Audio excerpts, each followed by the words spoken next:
Hello everyone, welcome to my channel, our digital library। आज हम अष्टांग हृदय सूत्र स्थान द्वितीय अध्याय दिनचर्या पे बात करेंगे। आखिर आचार्य वाग्भट जी ने दिनचर्या को द्वितीय अध्याय में क्यों रखा है और ये आखिर क्यों इतना इम्पोर्टेंट है, इसको क्रमशः हम समझेंगे। और एग्ज़ाम पॉइंट ऑफ व्यू से भी ये बहुत इंपॉर्टेंट चैप्टर है, तो जहाँ इंपॉर्टेंट श्लोक रहेगा मैं उन्हें अच्छे से उच्चारण करूँगा, आप समझिएगा। पहला, इसके कंटेंट्स क्या क्या हैं वो देखेंगे। ब्रह्म मुहूर्त फर्स्ट में उठना रहता है, फिर इसी में शौच विधि भी आ जाएगी, फिर सेकंड दंत धावन, थर्ड सौविरंजन, फोर्थ रसांजन, पांचवा नस गंडुस, तांबुल सेवन, अभ्यंग। नेक्स्ट व्यायाम, उद्भटन, स्नान, दसविध पापकर्म एंड सद्व्रत। एक बात का विशेष ध्यान रखें, ये दिनचर्या है तो इसमें आपको हर चीज़ सीक्वेंस वाइज ही देखनी है, ठीक है। अब देखिए आखिर क्यों सेकंड चैप्टर का नाम दिनचर्या इसलिए रखा गया, दिन यानी डेली एंड चर्या मीन्स डेली रूटीन। तो हम क्या करते हैं डेली रूटीन, इसी के बारे में पढ़ेंगे, ठीक है। तो आपका हमारा पहला टॉपिक क्या है, ब्रह्म मुहूर्त। ब्राह्मे मुहूर्ते उत्तिष्ठे स्वास्थ्यो रक्षार्थ आयुषम। मतलब अगर हमें स्वस्थ रहना है तो हमें ब्रह्म मुहूर्त में उठना है, इस बात का विशेष ध्यान रखें। कुछ टीकाकार कहते हैं कि कुछ टीकाकार मुहूर्त के बारे में, ब्रह्म मुहूर्त कब होता है इसके बारे में क्या बोलते हैं सुनिए। अरुंधति जी कहते हैं रात्रि चतुर्दशे मुहूर्त ब्रह्म मुहूर्त, दैट इज़ 14th मुहूर्त काला of the night, that is 4:24 AM, मतलब 4:30 के आसपास, 4:15 से 4:25 में। फिर मैंने कहा था शौच विधि इसी में आ जाएगी, तो शौच विधि का पहले श्लोक देख लेंगे, फिर इसके बारे में हिंदी पढ़ते हैं। सची शरीर चिंता निर्वृत्ति कृत शौच विधिस्ततः, अर्थात जब हम ब्रह्म मुहूर्त में उठते हैं तो उसके बाद हम ये चिंतन करते हैं कि हमें वेग आ रहा है तो हम शौच विधि करेंगे, और अगर वेग नहीं आता है तो बिना वेग के हम शौच करने नहीं जाएंगे।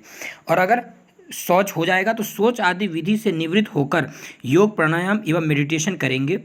उठते ही गुनगुने जल का सेवन करेंगे और अष्टांग योग यानी यम नियम आसन प्राणायाम प्रत्याहार धारणा ध्यान एवं समाधि, इनकी उपयोग से हम लाभ उठाएंगे और स्वस्थ रहेंगे। फिर आचार्य वाग्भट जी ने क्या बताया है, दंत धावन। दंत धावन है क्या, दंत धावन जो आज के समय में, जो पहले के समय में दातून करते थे और आज के समय में ब्रश है, तो इस पे क्या श्लोक बोला गया है, पहले इसको जल्दी से देख लेते हैं। अर्क न्यग्रोध खादिर करंज कुकुभादिजम प्रातभुक्त्वा च मृदभंग कषाय कटुतिक्तम कनीने अग्रसम स्थौल्यम समकूर्च द्वादश अंगुलम भक्षयेत दंतधवनम दंतमाश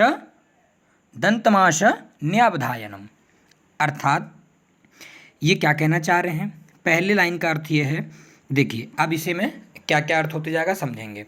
रस, कौन से रस का होना चाहिए दातून, कषाय कटु और तिक्त। फिर ड्रग कैसी होनी चाहिए, अर्क न्यग्रोध खादिर पुर केबुक। लेंथ कैसी होनी चाहिए, 12 अंगुल की यानी 12 अंगुल प्रमाण। फिर थिकनेस कैसी होगी, कनिन्य अग्र समस्थैल्य, मतलब जो हमारी टिप ऑफ लिटिल फिंगर होती है उसके अनुसार। और जो लास्ट शेप कैसा होगा, शेप ब्रश लाइक अपीयरेंस, जो हमने पढ़ रखा है ना, जैसे हम आज के समय में भी करते हैं। अच्छा, इसमें ध्यान क्या रखना है, precaution, teeth should be cleaned without hurting, मतलब एक बात का ध्यान रखें, ऐसे ना करें कि नुकसान हमारी को हो, ठीक है। आखिर किन्हें नहीं करना चाहिए इस पे ध्यान देते हैं। The following person are contradicted for दंत धावन, अजीर्ण, इंडाइजेशन, वमथु, वॉमिटिंग, श्वास, डिप्सनिया, कास, कफ, ज्वर, फीवर, अर्दित, फेशियल पैरालिसिस, तृष्णा, थर्स्ट, अस्यपाक, माउथ अल्सर एंड हिरण्यकर्णाई, अर्थात जो हार्ट और ईयर, हृदय और कर्ण के जो रोग हैं उन्हें नहीं करना है दंत धावन, इस बात का ध्यान रखें। फिर क्या आता है हमारा फोर्थ पॉइंट क्या है, सौविरंजन। सौविरंजन में क्या कहा गया है, सौविरंजनम नित्यम हित्मक्षो स्ततो भजेत। अर्थात क्या कहना चाह रहे हैं, देखिए सौविरंजन मतलब काजल लगाना होता है जैसे पहले भी लगता था आज भी लगता है। अच्छा, इसको लगाने का तरीका देखिए कैसे लगाते हैं। अपांग संधि आप लोगों ने अभी के समय में क्या सुना होगा, लेटरल कैंथस, और कनिका संधि मीडियल कैंथस। तो मीडियल कैंथस से लेटरल कैंथस की ओर लगाया जाता है, ये नॉर्मल है, काजल लगाना हमारे आंखों के लिए बहुत लाभदायक है। रसांजन, रसांजन का ये ध्यान रखना है कि इसको सप्ताह में 1 दिन देना है, सप्ताह में 1 दिन करते हैं, ठीक है। अब ध्यान रखिए, अब क्या आएगा, अब हम आते हैं नस्य। 6 पॉइंट क्या बताया गया है, नस्य। नस्य, गंडूस और तांबुल सेवन। नस्य और गंडूस, तो एक्चुअली हम नस्य और गंडूस का खुद ही चैप्टर है, वाग्भट जी ने खुद ही बताया अष्टांग हृदय में कि नस्य और गंडूस इनका अलग अलग चैप्टर है, तो हम इन्हें डिटेल में न जाते हुए नस्य समझ लेते हैं कि नस्य हमारे ईएनटी रोगों में बहुत काम करता है। जैसे नस्य हम कब देते हैं कि जैसे कि नाकों जैसे हम कोई नस्य इसलिए देंगे कि जैसे मान लीजिए कोई समन शोधन वगैरह करा रखा है, पंचकर्म में आता है, उसके बाद पश्चात कर्म में आता है। नस्य का इसलिए ध्यान रखते हैं क्योंकि देखिए हमारे शिरोरोग जैसे एक नेजल ड्रॉप डालेंगे तो वो हमारे क्या करेगा, जैसे रिलेटेड टू ईएनटी पोर्शन, मतलब ऊपर के रीजन को आपको नॉर्मल, मतलब कोई दर्द होता है नॉर्मली भी नस्य का प्रयोग कर सकते हैं हम लोग। गंडूस का ध्यान रखिए, गंडूस मतलब जैसे गरारा करते हैं आज के समय में, तो उसमें क्या रहता था, मेडिकेटेड लिक्विड रहेगा, और कब तक रखना है ये आपके बीमारी के ऊपर है कि मतलब कैसी प्रॉब्लम है उसके हिसाब से तीक्ष्ण देना है कि नॉर्मल देना है। तांबुल सेवन करना चाहिए। अब तांबुल सेवन, अब निषेध देखिए ज़्यादा इंपॉर्टेंट है। तांबुल सेवन तो सभी कर सकते हैं निषेध में क्या है, जो छत छीर्ण हो, मतलब इंजरी जिसको हुआ है, पितास्त्र ब्लीडिंग डिसऑर्डर जिसको हो उसको नहीं, और जो ड्राइनेस एंड रेडनेस ऑफ आई जिसको है वो कृपया ध्यान रखें, इसे ना करें। तो हमने कितना ध्यान दे दिया, हमने ब्रह्म मुहूर्त में उठा, फिर ये ध्यान रखा कि हमें मतलब शौच करेंगे हम, अगर वेग आएगा तो, फिर दंत धावन किया, सौवीरंजन, रसांजन, नस, गंडूस, तांबुल सेवन। अब आएगा अभ्यंग। अभ्यंग का अर्थ होता है ऑयल मसाज। ऑयल मसाज अर्थात कि हमारे बॉडी का जैसे आज के समय में स्पा वगैरह है, उसी तरह ऑयल मसाज होता है। पहले तो इसका श्लोक समझेंगे क्योंकि इंपॉर्टेंट भी है और एग्जाम में भी आता है। तो अभ्यंग आचरेत नित्यम सजर संवातः दृष्टि प्रसाद पुष्टम आयु सुस्वप्न सुत्वक दाढ़कृत। अर्थात क्या कहना चाह रहे हैं, अभ्यंग आचरेत नित्यम मतलब अभ्यंग का उपयोग प्रतिदिन करें। सजरा श्रमवातः अर्थात ये हमारे ज्वर हो, जैसे जो लोग, जैसे हमारे जैसे परिवार के लोग जो काम करते हैं, जो थक के आते हैं, तो उन्हें अगर अभ्यंग देते हैं आप, तो स्नान के पूर्व मतलब दिनचर्या के हिसाब से ही करेंगे तो ही लाभदायक होगा, ये ध्यान रखिए। फिर दृष्टि प्रसाद, इट नरिशेस टू आइज, पुष्टि, गिव स्ट्रेंथ, जैसे रात को सोने से पहले अपने गदिया और सर पे आप तेल लगाएंगे, मालिश करेंगे तो आपको काफ़ी अच्छी नींद आती है। ये सब हमारे आचार्यों ने बहुत पूर्व बता रखा है। फिर इसमें कॉन्ट्रडिक्शन क्या है, मतलब किन्हें अभ्यंग नहीं करना चाहिए तो इसका ध्यान रखिए। वर्ज्य अभ्यंगम कफग्रस्त कृत संशुद्धि अजीर्ण भी, अर्थात कफग्रस्त जो कफ के व्याधि के होंगे, कृत शुद्धि जो प्यूरिफिकेशन प्रोसेस दे रखे हैं, और जो अजीर्णी मतलब इंडाइजेशन। आखिर क्यों कहा जा रहा है कि कफग्रस्त को ना दिया जाए, कृत शुद्धि को ना दिया जाए, अजीर्णी को ना दिया जाए। एक्चुअली क्या होता है, जो हम अभ्यंग कराते हैं उसमें जो द्रव्य उपयोग होता है वो स्नेह द्रव्य होता है, और क्योंकि स्नेह द्रव्य से स्निग्धता बढ़ती है, और कफ, एक बात ध्यान रखिए, कफ ग्रसित रोगों में स्निग्धता तो पहले से पाई जाती है, और अगर हम और स्नेह द्रव्य देंगे जिससे स्निग्धता बढ़ेगी तो इंसान का विकार और बढ़ेगा, यानी कफ की प्रॉब्लम और बढ़ेगी। ये सेम एक्सप्लेनेशन अजीर्ण के व्यक्ति को भी दिया जाता है, सेम टू सेम। अब ध्यान रखिए, अभी तक हमने क्या क्या पढ़ लिया, अभ्यंग हो गया। अब हम पढ़ेंगे व्यायाम। व्यायाम बहुत इंपॉर्टेंट है एग्जाम पॉइंट ऑफ व्यू से। लाघवम कर्म सामर्थ्यम दीप्तो अग्निमेत्स क्षय विभक्त गणगात्रम व्यायाम अदुपजायते। अर्थात लाघवम लाइटनेस ऑफ द बॉडी, कर्म सामर्थ्यम increases stamina to do hard work, दीप्तो अग्नि इंक्रीजेज जठर अग्नि, हमारी जठर अग्नि को बढ़ाएगा, मेत्स क्षय डिक्रीजेज एक्सेसिव फैट और विभक्त गणगात्रम इम्प्रूव बॉडी फिजिक। इन बात का ध्यान रखिएगा और व्यायाम जरूर करिए। आखिर व्यायाम किन्हें नहीं करना चाहिए, पहले तो ये देखेंगे। तो वात पित्तमयी बालो वृद्धो अजीर्णो च तम त्यजेत। अर्थात वात पित्तमयी जो होंगे, जो वात और पित्त विकार से, उन्हें नहीं करना चाहिए, अजीर्ण को नहीं करना चाहिए, बाल को नहीं करना चाहिए, वृद्धि मतलब बच्चे को और बूढ़े को नहीं करना चाहिए। अब अर्धशक्ति व्यायाम क्यों कहा गया है, हमारे आचार्यों ने क्या है, अर्धशक्तिय निषेवस्तु बाल भी स्निग्ध भोज भी शीतकाले वसंते च मंदम एव ततो अन्यथा। अर्थात क्या कहना चाह रहे हैं, बलि भी those who have good strength, जिन्हों गुड स्ट्रेंथ होता है, स्निग्ध जो भी, जो मतलब स्निग्ध भोजी भी मतलब जो फैट रिच डाइट ले रहे हैं, चाहे और एक बात ध्यान रखिए कि जो इस फैट रिच चाहे कितने भी स्ट्रेंथ, तो हमें अर्ध शक्ति ही करना चाहिए, अपने शक्ति के अर्ध शक्ति का व्यायाम करना चाहिए। शीत और वसंते च इन कोल्डन। अच्छा, ये आपने ऋतुचर्या में जो थर्ड चैप्टर है अभी आप पढ़ेंगे जो फर्स्ट ईयर में है, तो अगर ये जानते भी होंगे कि ऋतुएं कितनी होती हैं, 6, वर्षा शरद हेमंत शिशिर वसंत में ग्रीष्म। तो एक बात ध्यान रखें, शीत में और वसंत में, इन दोनों ऋतुओं में हमें अर्धशक्ति व्यायाम करना चाहिए। और अगर कोई ये सोचता है कि इनके बाद हम और अधिक शक्ति करें, तो नहीं, ये मैक्सिमम है, इनसे कम ही करना है। मन्न देव ततो अन्यदा in other season it should be done mildly, यही कह रहे हैं आगे की लाइन में। आखिर प्रॉब्लम क्या होगी ज़्यादा एक्सरसाइज करने से?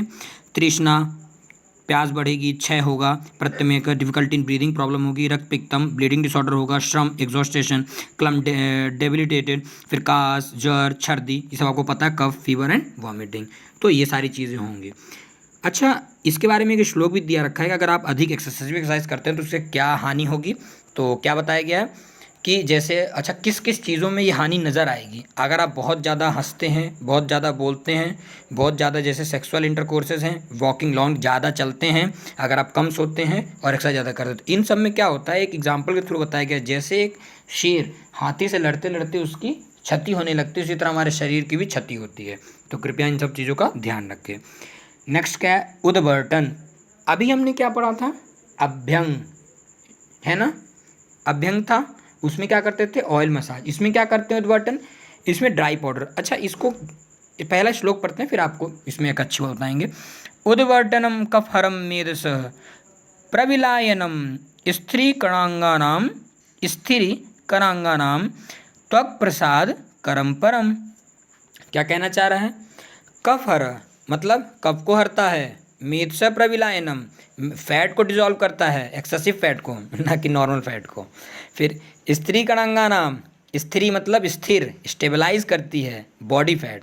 फिर त्वक प्रसाद करम, हमारे स्किन को एक्चुअली जो इसमें जो द्रव्य जो हम यूज़ करते हैं, ड्राई पाउडर जो कह रहा है, वो कैसा होता है? वो कफ को घटाता है। अच्छा, हमने जो गुण पढ़ा था तो उसमें रूक्षता, उष्णता और तीक्ष्णता गुण नहीं होती कफ में, ये अपोजिट होते हैं, मतलब ये वात के गुण होते हैं। तो ध्यान रखिए, वात और कफ का अपोजिट चलता है। तो जो द्रव्य यूज होगा इसमें कैसा होगा? रूक्ष गुण का, उष्ण गुण का और तीक्ष्ण गुण का, विशेष का ध्यान रखें। अब ये हो गया आपका।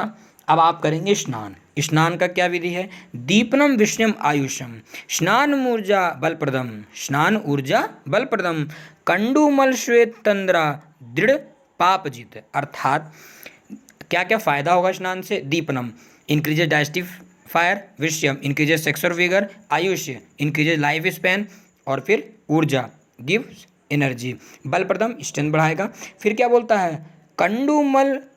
कंडूमल श्रम श्वेत तंद्रा दृढ़ पापजित। इन सब चीज़ों को हमारे बॉडी जैसे क्या है, ये सब ईचिंग वगैरह, वेस्ट प्रोडक्ट, स्वेट है, फिर आपके बॉडी में जैसे टायर्डनेस है, थर्स्ट है, ये सब चीज़ों को सेंसेशन माइक्रोब जैसे हमारे बॉडीज़ में हमारे यो जैसे करते हैं, तो स्नान करने से फ़ायदा रहता है। फिर क्या प्रिकॉशन ध्यान रखना चाहिए? इसमें एक प्रिकॉशन है, जैसे बहुत लोग क्या करते हैं कि गर्म पानी से नहाते हैं सिर के द्वारा, कभी नहीं, कतई नहीं, गलत है। क्यों? क्योंकि अगर आप सिर से गर्म पानी से नहाते हैं तो आपकी आँखें तो कमज़ोर होंगी ही होंगी, और जिन्हें बाल का झड़ना का प्रॉब्लम है तो और झड़ेगा। तो एक, हाँ, ये भी कहा जाता है गर्म पानी से अपने लोअर रीजन में नहाएंगे तो आपको स्ट्रेंथ मिलती है, ये सच्चाई बात है। किन्हें स्नान नहीं करना चाहिए? जो नेत्रस्य कर्ण रोग, जो आई माउथ ईयर के रोग हों, जो अतिसार से ग्रसित हों, डायरिया जिसे हो रहा हो, अधिमान हो, जिसको पेट में रिटेंशन हो, ढंग से खाना ना पचा हो, पेट फूला हो, पीनस हो, रनिंग नोज हो, अजीर्ण हो, इंडाइजेशन हो, भुक्तवत हो, इमिडिएटली आफ्टर द फूड, तुरंत खाने के बाद न नहाने चाहिए। क्यों? अगर इससे, ये तो आप नॉर्मली जानते हैं कि हमारी जठराग्नि तीव्र होती है भोजन के बाद, अगर हम नहा लेते हैं तो वो कम हो जाता है। इसलिए खाते वक्त भी पानी कम पिया करिए, ये भी ध्यान रखिए।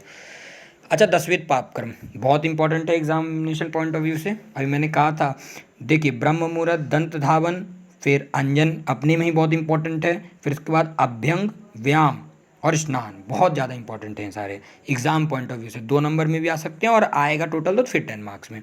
अब 10वें पाप कर्म देखिए। 10वें पाप कर्म हिंसा स्ते अन्यथा काम पैशून्यम परुषा निर्दय।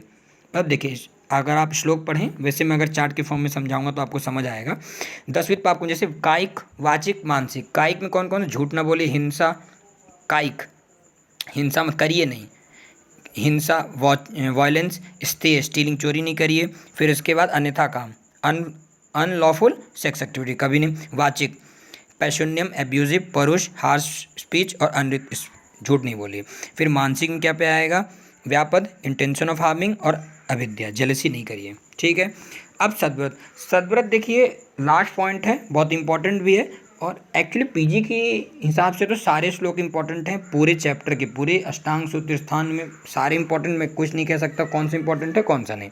पर एक बात ध्यान रखिए, सद्व्रत का एग्जाम पॉइंट ऑफ व्यू से श्लोक से कोई दिक्कत नहीं, अगर आप नहीं भी याद करते हैं तो कोई सब चलेगा, पर हाँ पढ़िए जरूर। सद्व्रत में कुछ नहीं है, जैसे one should always eat only after the digestion of previous food, तो जैसे हम वही तुरंत पढ़ते पहले खाना जब पच जाए 4 घंटे बाद ही भोजन करें। One should not natural urges forcefully, मतलब ऐसा है, मतलब अगर कोई आपको नेचुरल कॉल है तो तुरंत जाए, कभी भी नेचुरल कॉल को इग्नोर नहीं करना चाहिए।